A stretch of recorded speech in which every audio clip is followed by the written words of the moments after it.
Hello, my name's Cucaburr or John O'Connor, and today I'm going to speak to you about Finnegan's Wake by James Joyce, in particular, page 294. We're going to start on line 20 and go from there. So, anyhow, welcome, 100,000 welcomes. Um, this place in the text begins with a description of the neighborhood of Dublin. And these descriptions of the neighborhood are like effects of the main characters HCE, ALP, Shem, and Sean. HCE distributes his duties between his sons, Shem and Sean. Shem is the writer of the letter, and Sean is the distributor of the letter, and ALP is his wife. And HCE actually is the main character. He takes the place of Finn McCool at the beginning of the book after Finn dies. HCE comes from the Latin Mass. Hoc, well, actually, it's somewhat switched around, but from the Latin Mass, it's hoc est corpus. This is my body, and Shem switches it around to hoc corpus est. This body is.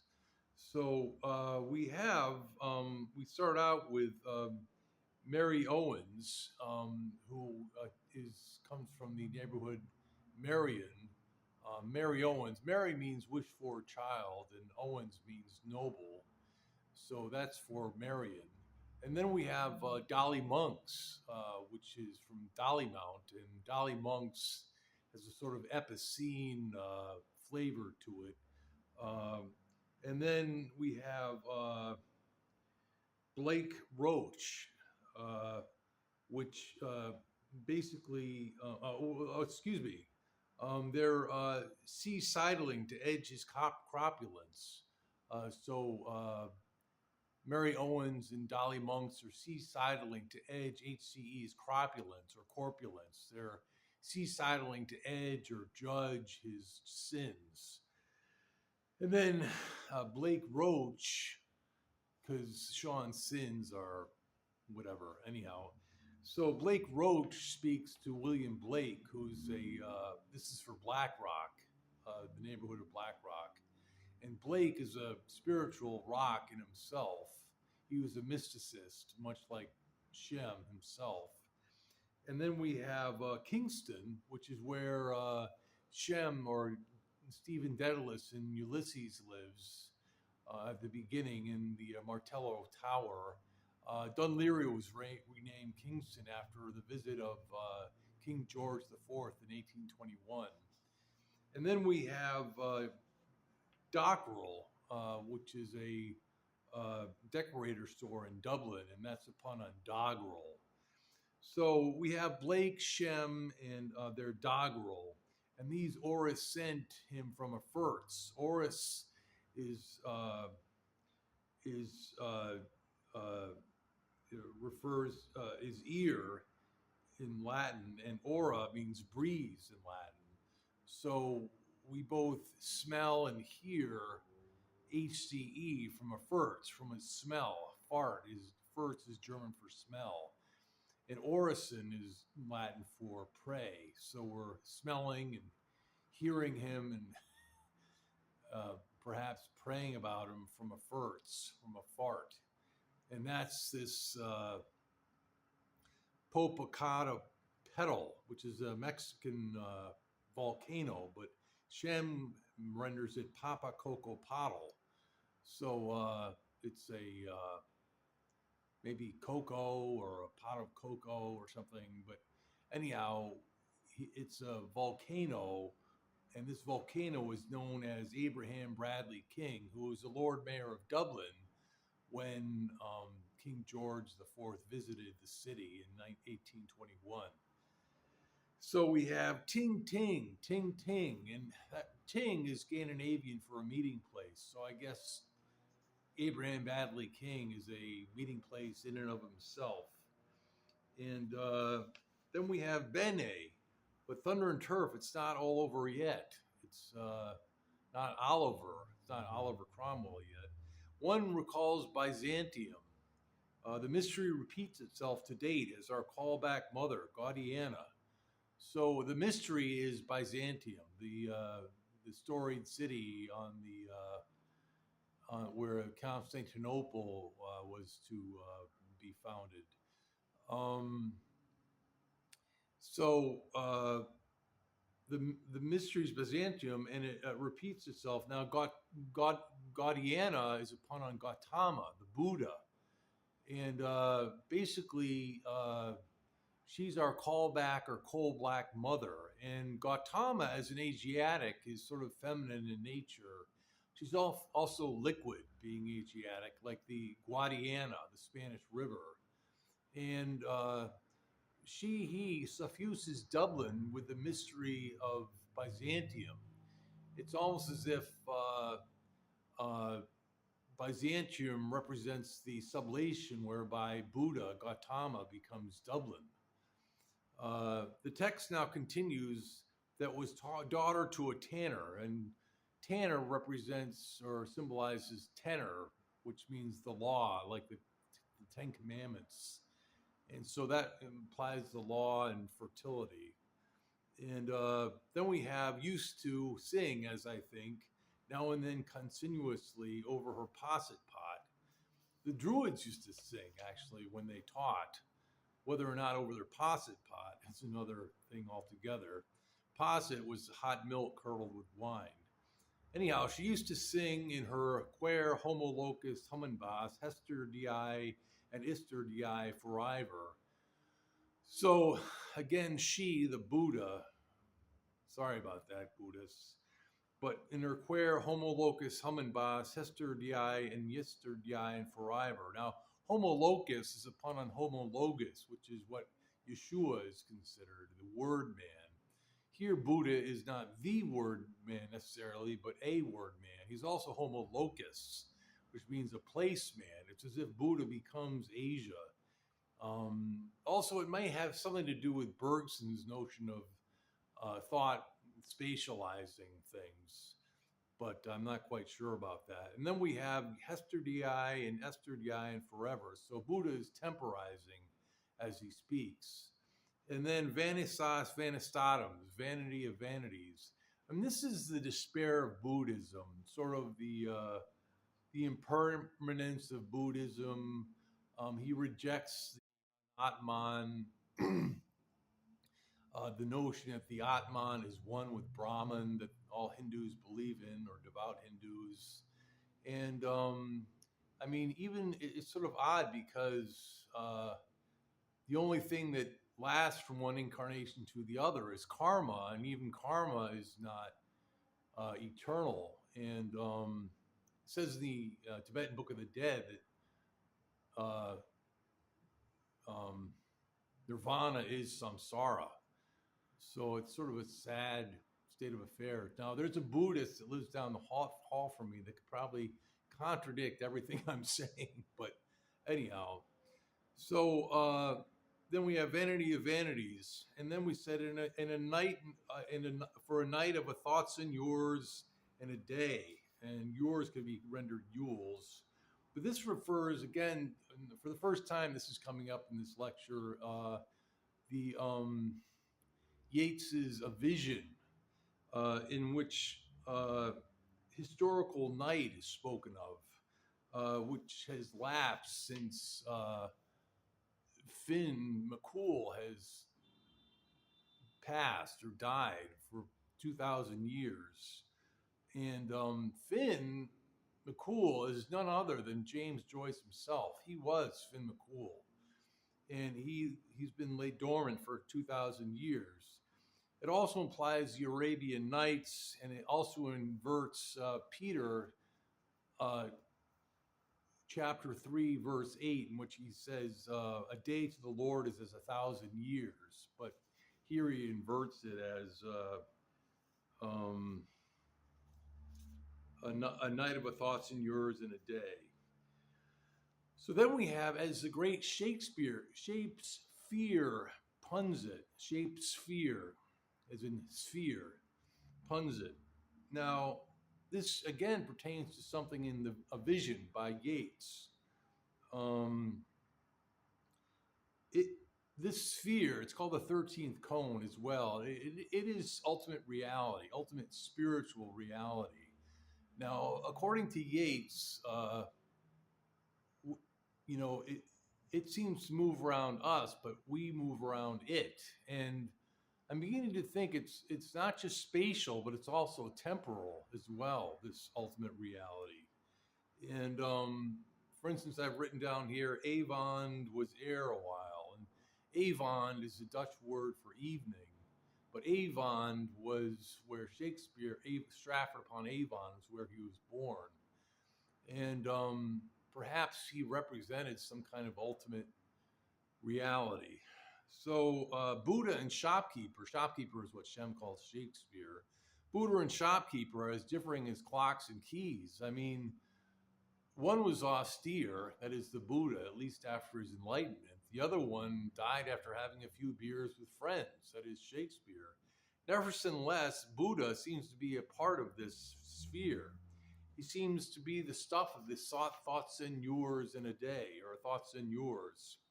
Sweet Will lights up this night with his mood molded hereditary or herodotary night with his plays. Nietzsche said that a concept is created when by making two things that are not equivalent, and Shem seems to be doing that with Buddha and Shakespeare. Seemingly, um, in this stilling or the situation, Shakespeare is in medias loquos. That's a pun on locos, places, and loquos, talk. He writes about Rome, Athens, Denmark, Scotland.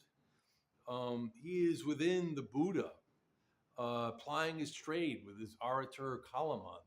Aratur calamon is Latin for plow pen.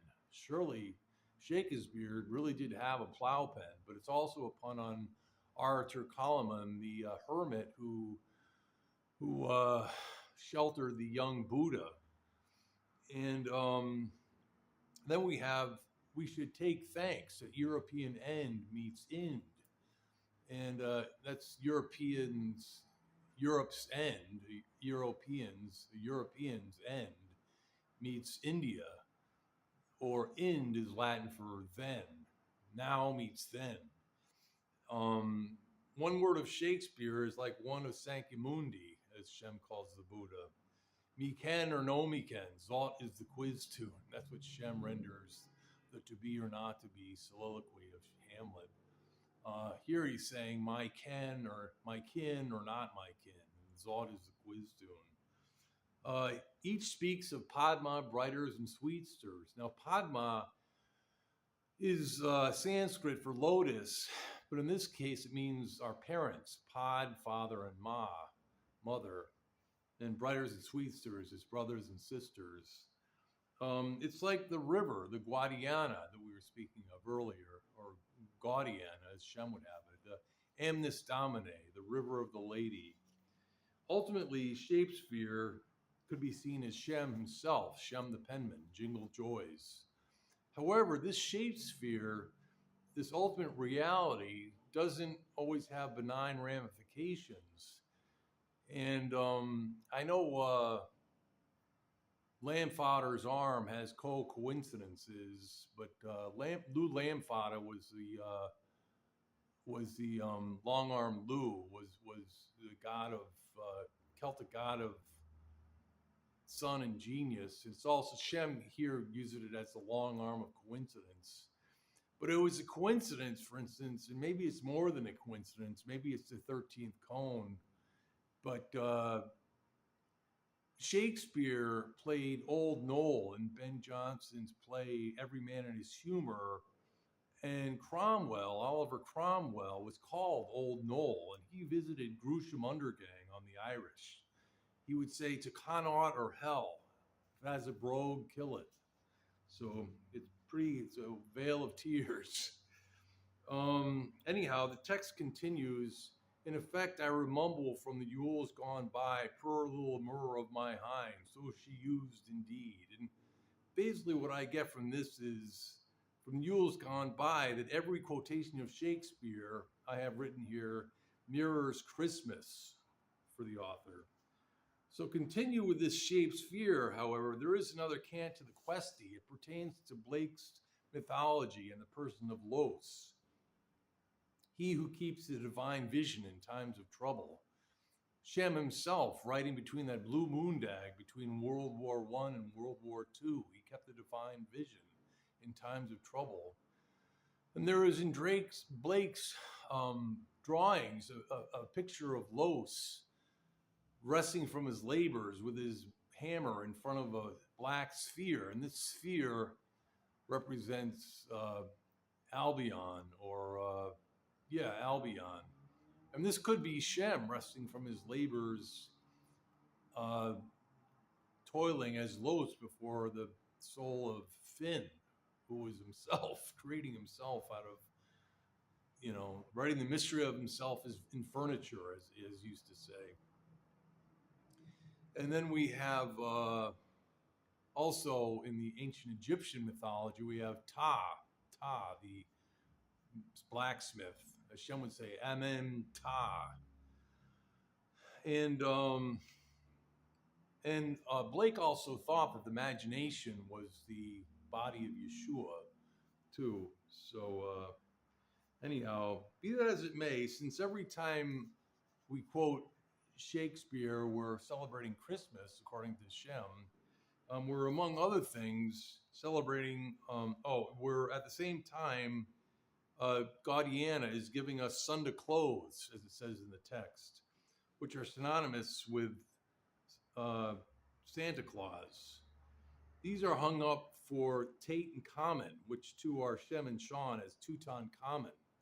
And apparently these London spiritualists, I don't know when they did this, maybe in the early part of the 20th century, but these, or maybe the latter part of the 19th century, but these London spiritualists decked out a Christmas tree. I guess it was on Christmas Eve.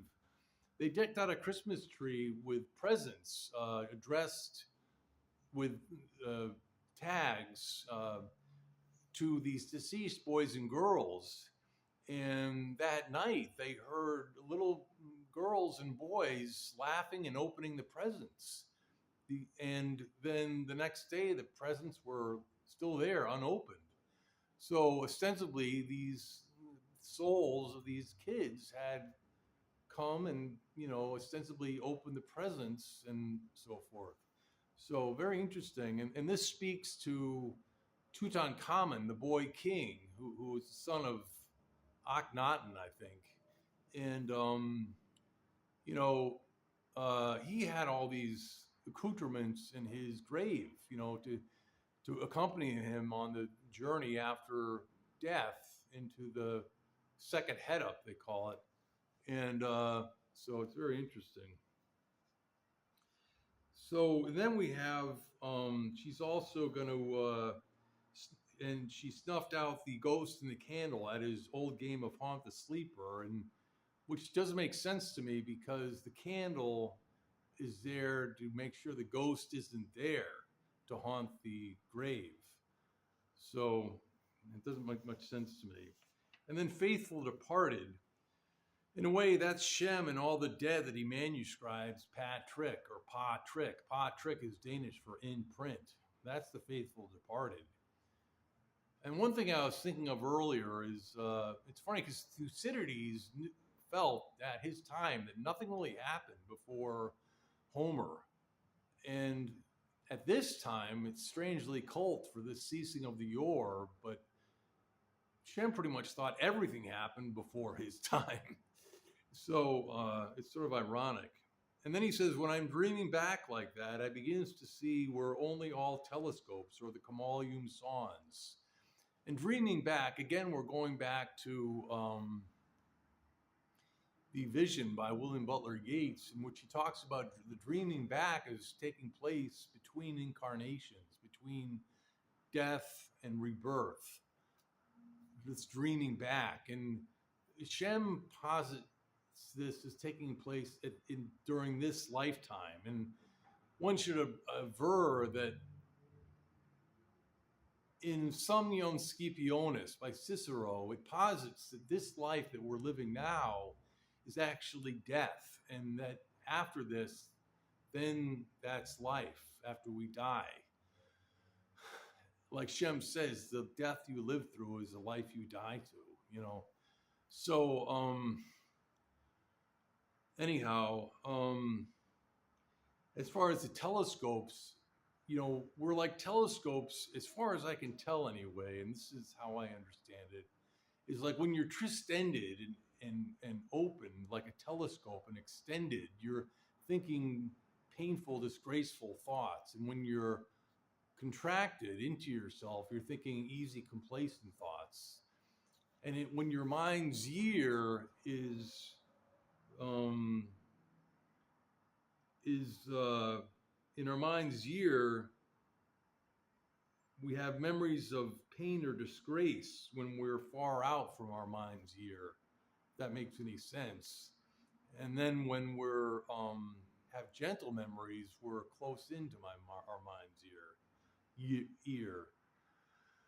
And it is of the faithful departed that we dream our dreams in our Kamalium Sans.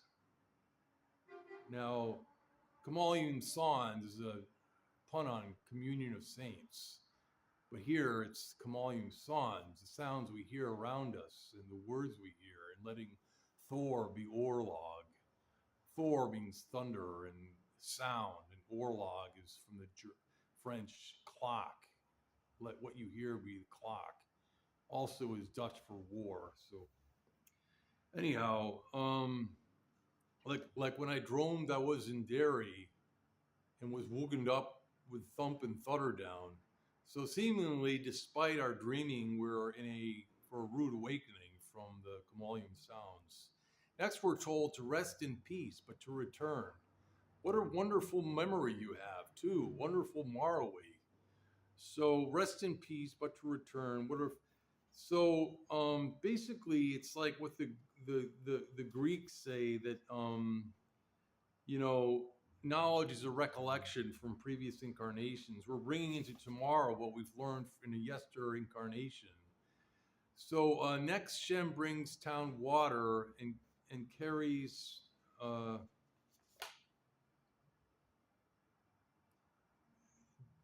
Let me just finish by saying that the twins have a wonderful memory, wonderful morrow, because it's binary. Yeah. So then we go, next Shem brings town water and carries a sword for fighting up his sleeve. He brings down or zero and carries Nothung or zero. And Nothung is the name of Siegfried's sword in Wagner's ring cycle of operas. So he brings down nothing and carries nothing. I'm not a very good mathematician, quite frankly.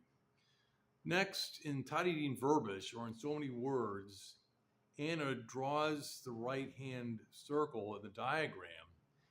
Now, springing quickenly from the mudland luge from Lucan, with all him as her elder, tret return a somersault, all's fair in all fours, as my instructor unstrict me. Unstrict is actually from the German umstrict, which means to, I think, entangle or something like that. So watch, and you'll have the whole inkle. With the second right-hand circle, the triangles will be complete. Allow, gyro, gyrotondo. The rotundo is a gloss on rotate, as in rotate the compasses to create the right circle. Hope la, zumpty harem as you seat. Harem means roundabout in German, implying the diagram is ALP's seat. Oh dear me, that was very nass. German nass means wetness. Very nace indeed. Nace means intoxicated. And makes us a daintical pair of accomplices. Now, a pair of accomplices are Shem and Sean. A pair of compasses are the legs of ALP. So there are many entendres in this book, and you just have to try to keep your bearings straight, and hopefully you know the salvation boat, and that can keep you afloat on this wave-tossed but endured kind of journey. So the circles represent Shem and Sean, two personal as well as historical gyres. What is strange is that unlike those in a vision, they are not interlocking but side by side. Then we proceed. You alles for the kunst and me for thing with a handle to it. Now I tried to figure this out, and the best I can do is that Kunsthandel is German for trade in works of art. But as far as I can tell, Kunst is a pun on Kunt, the female pudenda, and art, which is German for art. It's also German for art. And that would apply to Shem. And then for handle, that would mean a phallus and a name with a handle to it, like nobility. And that would apply to Sean, an ALP. So as for the haves and the have-nots in the marginal statement, a distinction, those that are everything for the Kant in art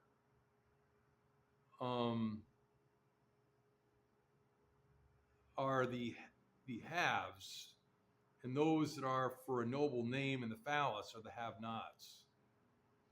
Anyhow, beve, drink, now and will presently be felt. There's two tricklesome points where our twain of doubling bicirculars, mating approximately in their sweet poi and poi, done loop into eth the ochre. Lucy here, I fee where you me. Now, as presently will be felt comes from, again, a vision where it says, as will presently be seen,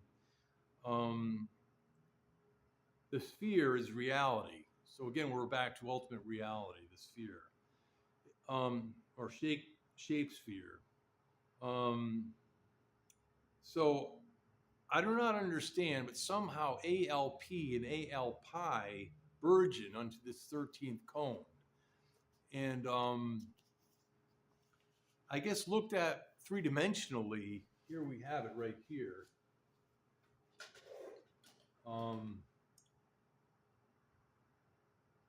It describes a shape, this 13th cone. You can't see it very well there, but anyhow, yeah, maybe it looked at differently. It describes sphere somehow. I don't know, but so anyhow, the points P and pi are poi and poi. Poi is Italian for then or afterwards. So these are the double-viewed seeds. Now, double-viewed seeds, these are the two ways of ejaculating, as it were. That is through masturbation represented by P, and sexual congress by pi. Double-viewed seeds is also a pun on WC, or water closet, which besides shitting and pissing, you can also toss off and copulate in. I'm sorry we're getting so base here, but it's a foul rag and bone shop of the heart, as it were. So then we have, so perhaps the intimation is that pi and P, qua jouissance, as the French would have it, that's the joy you get from mating, are akin to ultimate reality, which in turn is represented by Shakespeare and Buddha, getting carried away by Shakespeare and Buddha, as much as jouissance, the pursuance of which Shemin calls earlier in the chapter the me meaning of my mu mining, that is the meaning of meaning. Which is ironic, as during sexual congress, Kierkegaard says the spirit excuses itself. But it's funny because the spirit has to die to the flesh in order to be reborn again. So it's sort of ironic. Now, Hashem says to women in this place, what bondmen ever you bind on earth, I'll be bound, 'twas combined in Hemel. Now we continue. Non lemmas quach. Now none means now in German. It means fish in Hebrew. And lemmas means the first word in a definition in a dictionary, and it means a subject for exploration, And then Quatsch means nonsense in German, so it's a mouthful. And then we have Vid per voice axiom, like see previous axiom, which to me, all I can make sense of that is that perhaps it's that lapis via. So the lapis via is a philosopher's stone. In other words, the view from the lap. So, and then it goes on, I think as I'm squeezing the limon, stick me punctum, but for seminal rations, I'd like long by Araxes to mac a capital P for pride down there on the bottom, where Hodam and Heave, our monster bilker, balked his baud of parodies. Now, as Shem and Sean is squeezed in the Lyman, he's tossing off, as it were, making a point of himself for seminal rations. Now, seminal rations come from Stoic philosophy. They are they're kind of like Stoicism's answer to Democritus's notion of atoms. They use atoms for their building blocks, basically spermatikoi, seminal rations do. And basically, according to Stoics, creation ends in a cyclical conflagration, only to be initiated again by these seminal rations, these original seeds of things, which are created by God, who starts this cyclical fire. To the Stoics, these seminal rations were corporeal and were said to contain the powers and laws for the growth of all individuals and things. As latent causes, these rations direct the progressive development of all living and non-living things in accordance with the passage of time. The Greek name for seminal rations is spermatikoi logoi.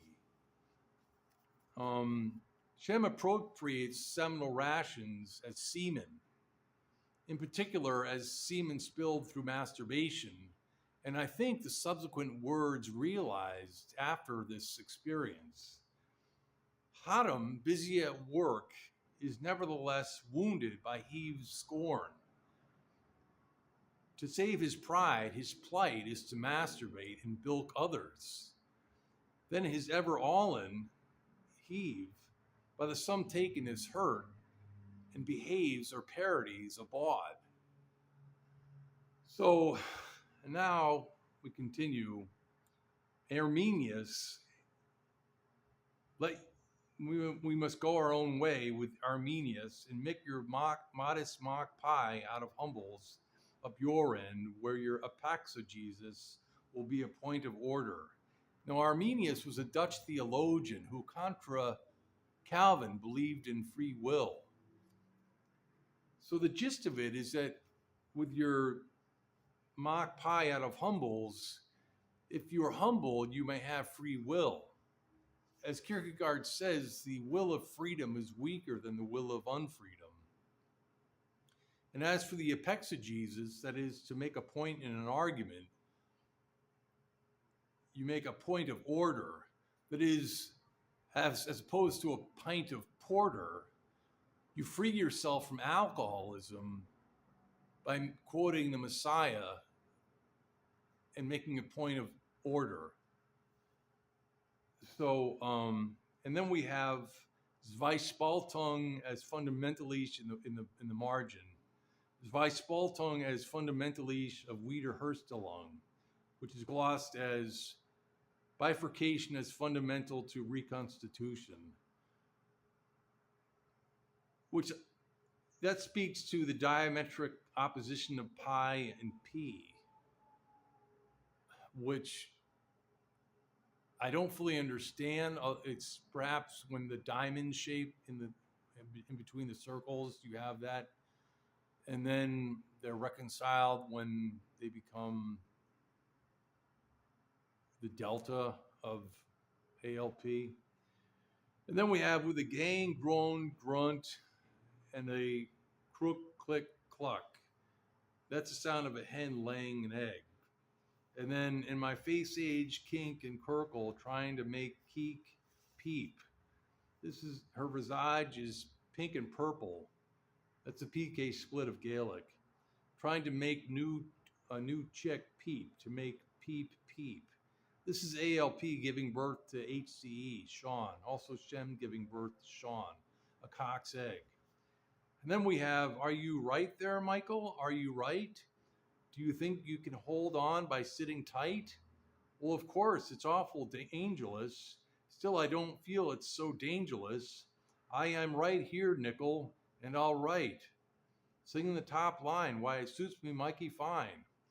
Now, this is from the song from Percy French. Are you right there, Michael? Are you right? Do you think that you'll be home before it's light? 'Tis depending whether the old engine holds together. And it might now, Michael, so it might. Of course, the book is the engine. Finnegan's Wake is the engine. And it's Mike who has just been born, or Sean. As for it being dangerous, according to Swedenborg, the proprium of angels is evil. That is, the specialty of angels is evil. I just don't like angels. I don't know. They just give me the fontads. So anyhow, but Yag, Hag, Hogwarts, and Araquinothians. Now these are references to the Armenian language. And Shem quotes Armenian words, I think, because one, they're a small nation like Ireland, and two, because they suffered genocide at the hands of another nation, and three, because they're the first Christian nation. So we have Yag Hag, which is from Yaghax, which means for or about, and then Hogwarts, which is from Hogwarts, meaning for the souls, and Araquinothians, which is from Araquinutian, which means virtue. And that sums up the wake right there. It's for the souls and for virtue. And then we have, it's the muddest thick that was ever heard dump. And that's meaning it was the maddest thing that was ever heard done.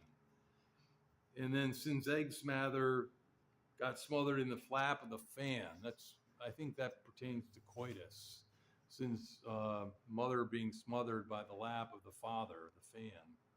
Now to complete anglers, this has to do with angles, but also glosses as fishing, I think. Maybe Shem wants to make us fishers of men, angler nomads. Beloved Byronthean, and that Byronthean pertains to the Armenian Banutian. It pertains to nature, as in the divine nature of Christ. Also, it pertains to Lord Byron, too. Then we have Hushtukan, Hishtukach. Now, there's no gloss for Hushtukan. All I can think of is hushing in the presence of a Khan, a king of the Mongols. And then Hishtukach comes from Hrestakats, the Armenian, which means of the angel, which to me sums up the Quran very well. It's of the angel. Again, read Galatians, I think it's on the first page of Galatians in the Gideon Bible, but you can find out for yourself. Now to proceed, join Alpha P and pull loose by Dotties, and to be more spermatically logoical, eel pie and pale ale by Trunkles. Allow me a line while I in cloud is specious. So now when Sean is down by P for pride, he joins Alpha and P and pulls loose by Dotties. So Alpha P, I've got this meaning that it could mean a first small round thing, like a boy's first production of semen. I don't know if that's right or not, but so anyhow, one looking at a girl with rope-sarching eyes, with carnal something in mind, to sort of pull her loose like a dotty man, like a strange man. And but to be more spermatically logoical, that is pertaining to semen emitted through sexual congress, or semen that engenders carnal understanding, and that one can nevertheless spare a few of, we join eel pie, that is vagina, and pale ale. I guess you can do this while drunk or something. I don't know. By truncles, and it is by two bodies. So here at the top, where humility is realized, is the path to sexual congress, as I've said earlier. We're not tossing off, as it were. We're using our trunks. Shem uses the Greek to describe the emission, such emission, because it comes from the Gospel of John, where he describes the logos. It's the inspired spiritual gospel. It is down this path that one becomes the self. Now, and this is where he uses the Greek spermatikoi logi to describe emission. Now, use of the Latin seminal rationes to describe emission through masturbation is just provisional, because masturbation is provisional, although it is a spiritual step, nevertheless, in the gestation of the personality. Now, there are many lofty definitions by Plotinus and Augustine about spermatikoi logi and their interactions with creation, but I won't go into them here. Now, to continue, allow me a line while I encloud a specious, or a space. Now, this is a cloud of speech that comes from mating. And it says, the Nike done it. That is, Sean is victorious in copulation, but only through Nick, his brother, Shem. And it says, like pa, I pe. And pa means like father, but also it's like an exclamation, like meaning disgust or contempt. And pe is Hebrew for mouth. So it's just like it says in the ancient Egyptian Book of the Dead, Sean's mouth is given unto him. And yeah, and also it's like the Brussels statue of the mannequin piss, the boy urinating into the pool. So the triangle alpha lambda pi is a neat little boundary. It's also a neat little bondery. I mean, that's the bondage of pregnancy right there. And as plain as a poke stiff, that is, phallic reference is also a clitoral one as well. Now aqua in bucket, that is water in mouth. I guess talking about these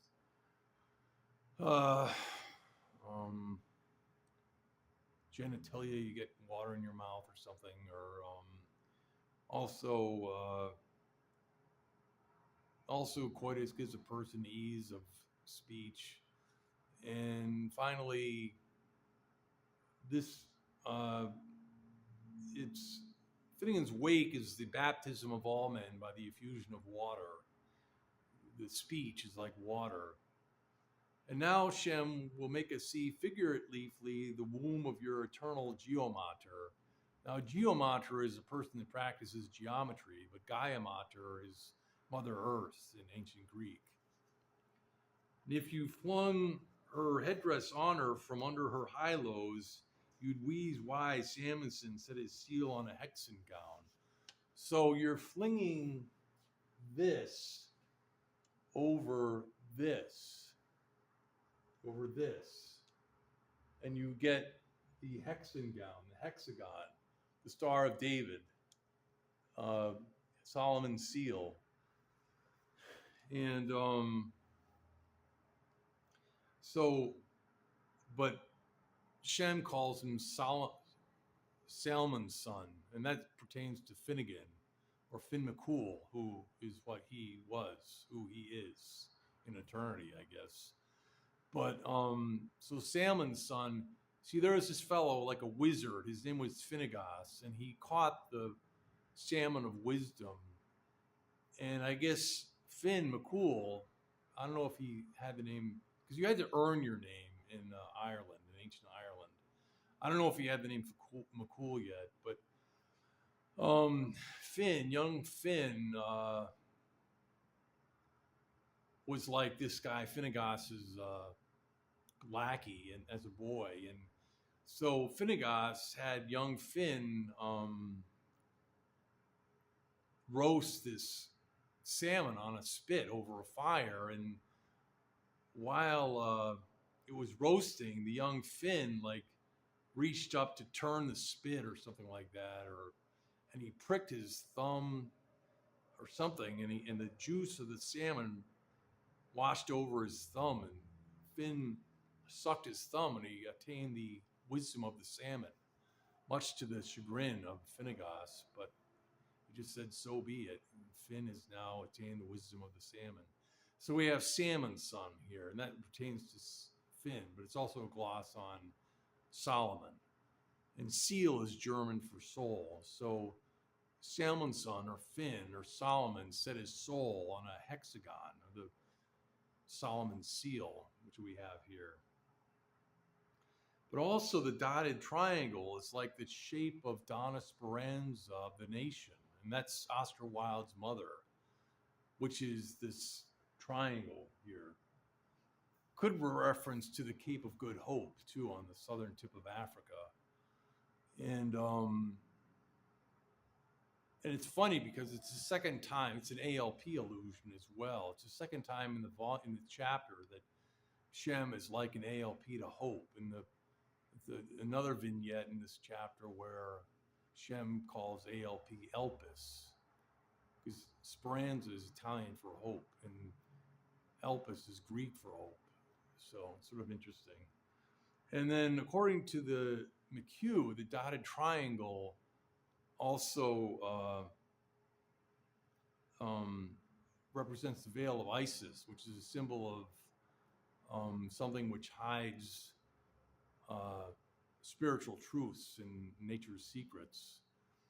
And finally, I think it's funny too that the dotted triangle represents pride or masturbation, which covers humility or copulation.